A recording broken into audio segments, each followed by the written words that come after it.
Assalamualaikum warahmatullahi wabarakatuh. Bismillahirrahmanirrahim. Qala rabbi shrah li sadri wa yassir li amri wahlul 'uqdatam min lisani yafqahu qawli. Amma ba'd. Perkenalkan, nama saya Muhammad Nasruddin. Saya dari Prodi Studi Agama semester 3 Fakultas Usuluddin dan Dakwah IAIN Kediri. NIM 933104119. Di sini saya akan menjelaskan mengenai tentang Islamfobia dan juga diskriminasi agama non-muslim. Untuk memenuhi tugas UTS ulangan tengah semester tafsir tematis. Baik, langsung saja. Di sini saya akan menyinggung untuk mengenai Islamfobia sendiri. Islamfobia sendiri yaitu terdiri dari dua kata, yaitu yang pertama Islam dan fobia. Fobia sendiri yaitu memiliki arti ketakutan, seperti contoh yaitu takut ketinggian ataupun takut kedalaman, seperti itu. Menurut dari buku yang saya baca, yaitu Islamfobia itu adalah takut atau kebencian terhadap Islam dan oleh karena itu kepada semua orang muslim. Nah, di sini bisa diartikan bahwa Islamfobia itu adalah sebuah praktek diskriminasi terhadap agama Islam ataupun kepada orang-orang muslim dengan memisahkan mereka dari kemudahan ekonomi, sosial, kemasyarakatan, dan kemaslahatan dalam bangsa tersebut. Di situ juga ada persepsi yang mengatakan bahwa Islam itu tidak mempunyai norma yang sesuai dengan budaya lain atau lebih tinggi dibandingkan dengan budaya barat dan lebih berupa pada ideologi politik yang bengis di berbagai suatu agama. Nah, di situ berarti dapat diartikan bahwa Islamfobia itu sendiri adalah bentuk diskriminasi terhadap agama Islam. Dan di Indonesia itu pas marak-maraknya itu saat bom Bali, di situ adalah masyarakat terlalu cemas mengenai tentang orang-orang Islam ataupun agama Islam. Bahkan seperti Amrozi, Samudra, dan juga ustadz-ustadz lainnya dari agama Islam itu dicurigai dalam hal tersebut ataupun dalangnya di dalam pengeboman Bali tersebut. Asbabun nuzul mengenai tentang Islamfobia sendiri itu ada ayat Al-Quran yang menjelaskan, yaitu yang bunyinya Bismillahirrahmanirrahim. Ya ayuhan nasu inna khalaqnakum min dzakarin wa unsa wa ja'alnakum syu'uban wa qabaila wa lita'aruf inna akramakum indallahi atqakum innahu alimul khabir. Yang artinya, hei manusia, sesungguhnya kamu menciptakan kamu dari seorang laki-laki dan seorang perempuan dan menjadikan kamu berpasang-pasangan, berbangsa-bangsa, bersuku-suku, supaya kamu saling mengenal. Sesungguhnya orang yang paling mulia di antara kamu di sisi Allah yaitu orang yang paling takwa di antara kamu. Dan juga sesungguhnya Allah itu maha mengetahui lagi maha mengenal. Asbabun nuzul dari ayat yang saya bacakan tadi itu dijelaskan oleh Ahmad Al-Wahid dari sanad Abu Hasan Al-Muzaki hingga Abu Jabar Ibnu Al-Walid Al-Maki. Dikabarkan dari Ibnu Abi Mulakkah bahwa ketika Fathul Makkah salah satu sahabat Nabi yaitu Bilal bin Rabah itu adzan di situ, mengumandangkan adzan di Ka'bah.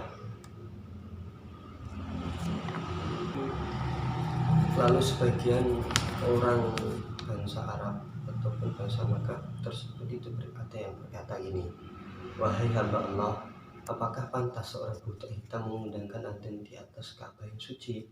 Kemudian ada orang yang menjawab, yaitu jika Allah murka dengan orang ini pasti Allah akan menggantikannya. Di situ berarti di situ bisa menjadi contoh asbabun nuzul dari Islamfobia. Lanjut, yaitu salah satu gejala yang sangat merusakkan media massa baik di barat maupun di Indonesia sendiri itu bukan hal baru, namun jika tidak diatasi akan meresahkan masyarakat yang bukan masyarakat Islam, melainkan masyarakat non-muslim juga di situ. Sebenarnya Islam itu bukanlah seperti yang dibayangkan oleh para pelaku Islamfobia atau para memeluk Islamophobia di situ. Padahal Islam di Indonesia yang berbarengan ataupun berkesatuan itu Islamnya itu di situ membawa kesopanan ataupun moderat di situ, bersahabat dan juga rukun, bukan saling membunuh ataupun saling menjatuhkan. Dengan itu Islamophobia di dunia yang sangat marak di media massa pun bisa diatasi dengan cara yang baik dan damai. Baik, yang kedua yaitu mengenai tentang diskriminasi terhadap agama Muslim. Di sini saya akan menjelaskan sedikit mengenai tema tersebut, yaitu mengenai tentang diskriminasi terhadap agama Muslim. Dari pengertian tersebut, diskriminasi sendiri yaitu memiliki arti perlakuan yang tidak seimbang terhadap perorangan ataupun terhadap kelompok berdasarkan sesuatu, biasanya bersifat kategori ataupun atribut-atribut khas seperti berdasarkan ras, suku, agama ataupun keanggotaan kelas-kelas sosial. Di situ pada dasarnya diskriminasi itu adalah perbedaan perlakuan terhadap seseorang ataupun terhadap kelompok dikarenakan warna kulit ataupun golongan atau suku, bisa pula perbedaan agama, seperti memperlakukan seseorang atau kelompok secara berbeda karena kepercayaan tertentu yang mereka pegang ataupun agama yang menganggap agamanya yang paling benar. Di situ dari penyebab diskriminasi tersebut sendiri adalah seringkali diawali dengan prasangka. Dengan prasangka membuat perbedaan antara satu dengan yang lainnya. Di situ jenis-jenis diskriminasi juga ada bermacam-macam. Ada diskriminasi terhadap suku, terhadap ras, terhadap kulit, dan juga terhadap agama, baik sesama agama maupun tidak, maupun berbeda di situ. Ya, seperti contoh halnya yaitu yang kemarin baru ramai, yaitu mengenai tentang kasus konflik pendirian gereja, yaitu ada diskriminasi terhadap kaum ateis ataupun kaum dari yang lain-lainnya di situ. Nah, di situ ada upayanya untuk memperkecil ataupun untuk tidak membengkaklah mengenai diskriminasi tersebut, yaitu dengan upaya yang bisa dilakukan untuk angka diskriminasi terhadap non-muslim adalah membangun kesadaran diri, maksudnya kesadaran diri masyarakat untuk menghargai perbedaan dan turut melaporkan jika ada tindakan diskriminasi dengan mekanisme pergerakan penegakan hukum di situ. Seperti halnya yaitu menghargai mengenai tentang, contohnya saya beragama Islam dan ada teman saya beragama Kristen.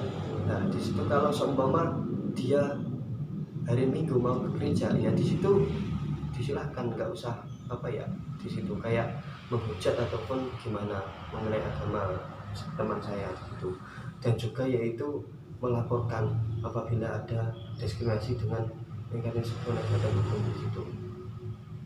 Baik, hanya itu yang mungkin bisa saya sampaikan dari saya. Apabila ada kekurangan, saya meminta maaf yang besar-besarnya. Apabila ada kesalahan tutur kata maupun kesalahan yang lainnya, semoga video saya kali ini bisa bermanfaat bagi sahabat-sahabat yang melihat video saya ini. Akhirul kalam, wal muwaffiq ila aqwamit thoriq. Wassalamualaikum warahmatullahi wabarakatuh.